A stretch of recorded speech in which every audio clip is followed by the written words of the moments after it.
most dangerous terms in English diction. If it could be translated into audio, it would sound like from the saxophone of Lisa Simpson. Two words designed and strategically combined to form the biggest oxymoron in the history of mankind. Almost. But see, as far as the world's concerned, you could live your life foul and could almost get away with murder if you have a nice smile. You could almost meet folks just to almost sleep around and stop at your local clinic. Well, you almost had a child. See, almost is no stranger to Satan. Here's proof. He only tells lies when they're almost the truth, and it's amazing. In our incompleteness, we find complacence. But if almost is one of Lucifer's many traits, then we are inadvertently good at Satan impersonations. But on the contrary, Christ did his job fully, and he proved he was God when he died on the cross like it was his duty.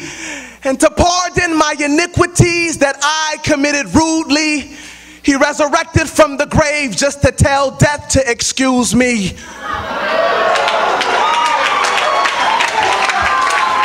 But excuse me, this is your life, and that's something I can't impose on. But your body is God's home, which wasn't loaned to get foreclosed on. See, an almost Christian looks right but lives wrong. Can't stand the conviction in Romans, so they sit down to be comforted in Psalms.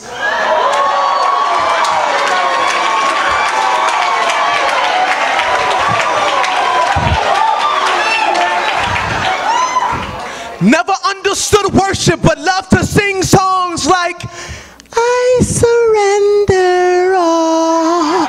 Most. Because it's far too expensive for you to spend your life on something that doesn't appeal to your five senses. See, nowadays Christianity's like a Louis rag. No functional use, but we just rock it because it's stylish. Not righteous, but right-ish. So now all God sees is a pile of Ishmaels when he intended for Isaacs.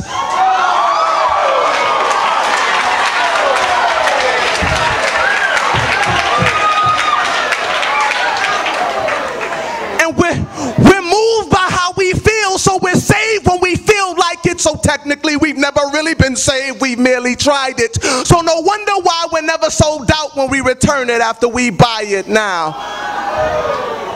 Let me break it down, because you need to beware that your life could lack the very standards that need to be there. Because on that final day of judgment, while God's receiving his heir, will he say, son, well done, or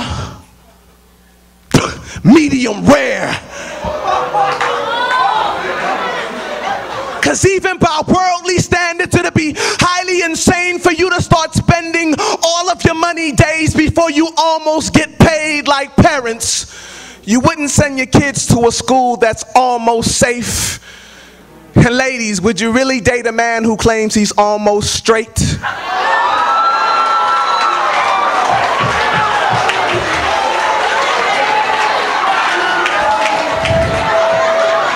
And this is the very thing about God that we all try to get around, but his standards are like between two mountains, no middle ground.